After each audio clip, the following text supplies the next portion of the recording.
I'm sure you guys heard the news, is that Deb Haaland, who's a Congress member, she was elected in 2018.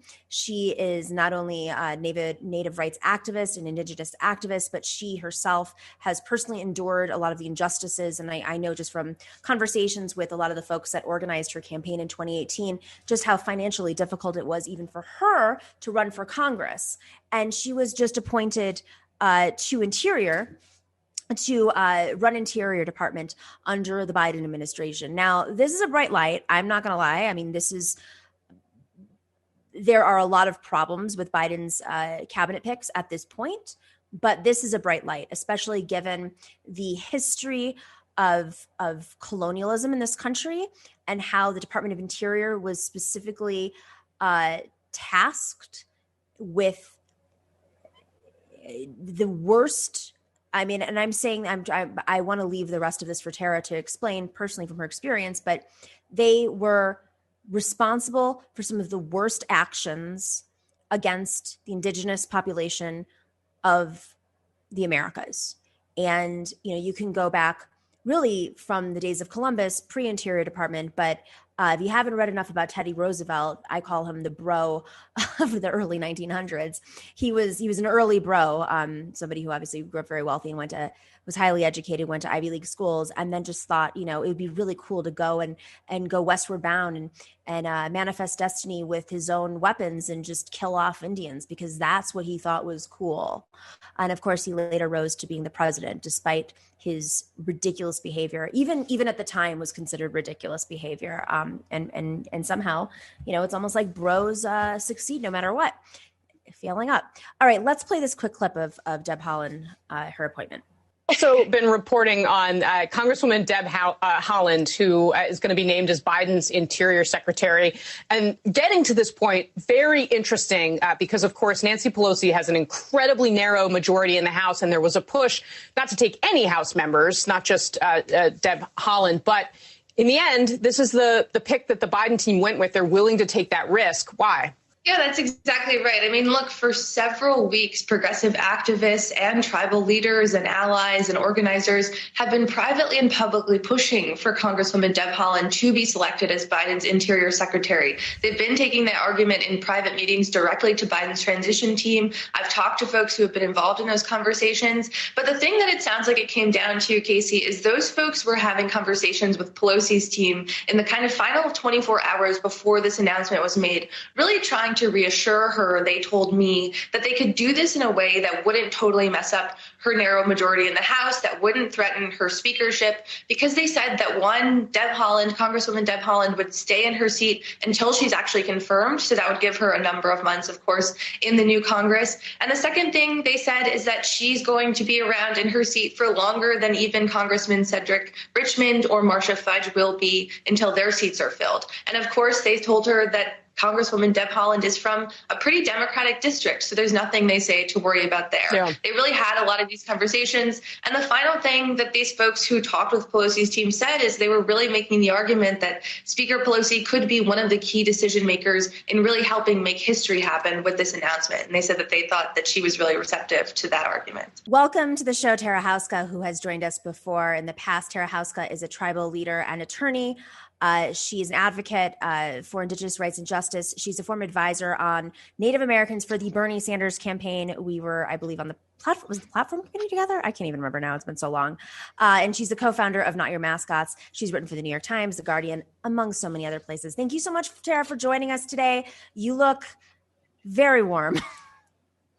Yeah, I just got done doing an interview by a river outside. So by the Mississippi River, actually. By a river. Because we are currently fighting a multi-year tar sands project that's poised to drill under it the next week. So that's why by the river. Why by the river, exactly, the continuous work.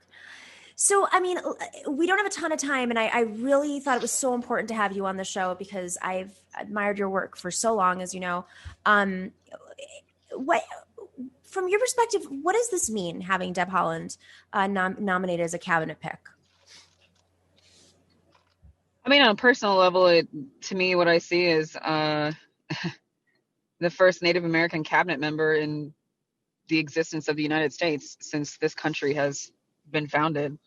It's the first time that there's been a senior ranking person overseeing not just the Bureau of Indian Affairs, but like the entire Secretary of the Interior. It's the branch of the government or the agency that's rocks, trees, and Indians, and that includes us. So it's amazing to see one of our own in that spot, and particularly one of our own that has a track record of protecting and defending indigenous places and people. So Deb has a history of having an open door policy and meeting with people, but also like really understanding at a gut level what it means to protect the sacred and what it means to stand with our land. Can you give us a little background on what Interior has, their role with Native communities, Indigenous communities in the United States has been through history? I mean, that's a long thing, but I would say just the general... I sort of started off and I was like, I'm going to let Tara go with this one. Yeah. The best ofs. The best ofs. I mean, there's the worst ofs and the best ofs. We actually used to be under the Department of War, which says a lot about the relationship of the United States to Native people.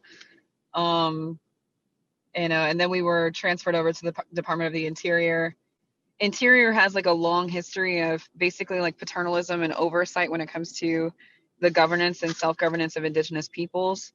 It's where we oftentimes end up when we're looking at either amending or imposing our own governance structures. Like, so basically like what's happened is there's like many little United States that have been imposed into every single federally recognized tribe across the country, which has caused a whole host of issues, right? And when there are moments of like, let's do a constitutional amendment to change that process, typically Interior is involved. It means that we have to get permission from the feds.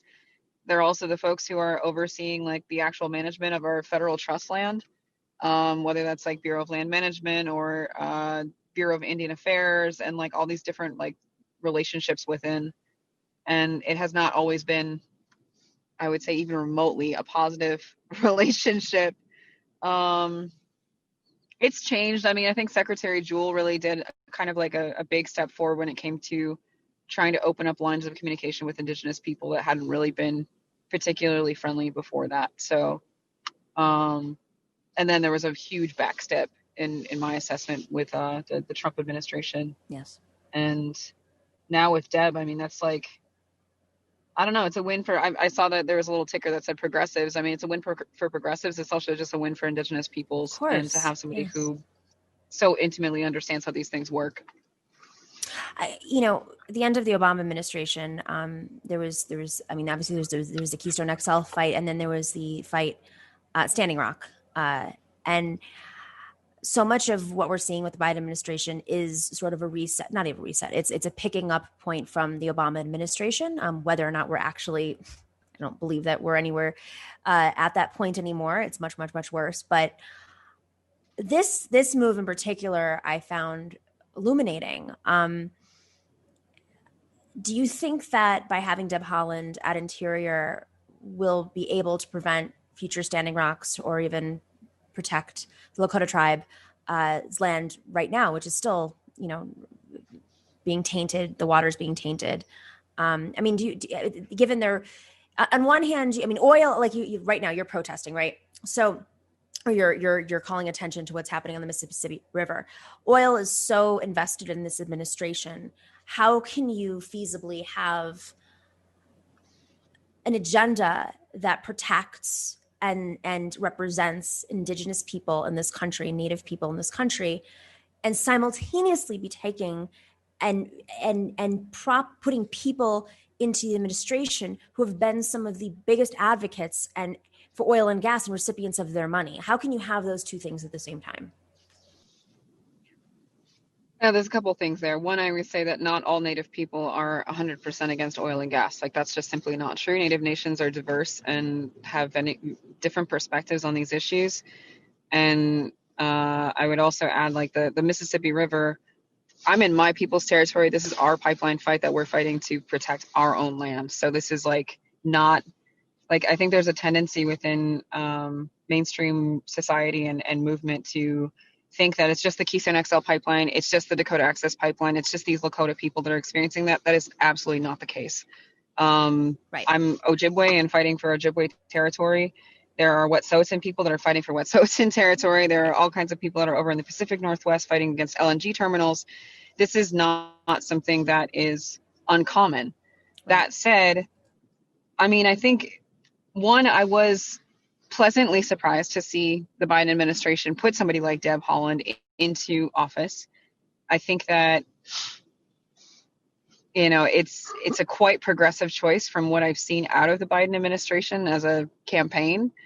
I won't say that Obama was necessary, and I worked in the White House as a law clerk in CEQ, so like I won't say that Obama is some like super progressive, left-leaning, you know, protect against climate crisis. I mean, the environment was on the chopping block all the time, and those violations that happened of human rights and of indigenous lands happened under the Obama administration of Dakota Access Pipeline. Exactly. Even after Hillary Clinton lost the election. So like that is very middle of the road when it comes to the environment. And that is also what we've seen in terms of Biden's picks for other offices, like for the EPA and for some of these other really critical agencies that make these decisions over expanding the tar sands in our case with Line 3, Enbridge's Line 3, or you know, putting in a new mine, putting in a boundary, you know, putting in a border wall through the middle of indigenous territory, like ripping that apart. Arizona right now, yeah. I mean, yeah, that's happening like right now. And so in southern Arizona,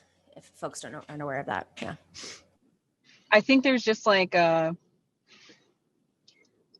really hope that we see more progressive stances out of the Biden administration. That said, it seems like they're doing a pretty good job of trying to kind of like play to both sides of what's the Democrat, or I guess left-leaning portion of the electorate, which is, you know, we're going to put in these kind of like standard corporate-funded, corporate-backed people into these positions, but then we'll also balance it out with like some other folks that are like more progressive. Like Deb is by far one of the most progressive picks out of all of them. Absolutely. Well, do you think that she's going to be able to accomplish anything within the Department of Interior? I mean, there's so many crises. I guess it's a twofold question. Will she be able to accomplish anything, and what should be at the top of her plate right now in terms of priorities?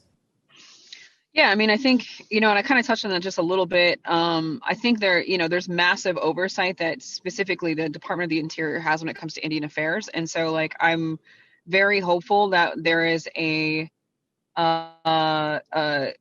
policy stance that's reflected in the regulations and in the engagement with Native nations that reflects sovereignty, that like is essentially delegating the authority to tribal nations that they should have had in the first place. So I'm hopeful that the Interior not only pulls themselves out, but also pulls out other agencies, like starts pushing specifically like HHS and some of these other agencies that have been really, really horrendous towards Native nations and towards Native sovereignty for a very long time, in the right direction.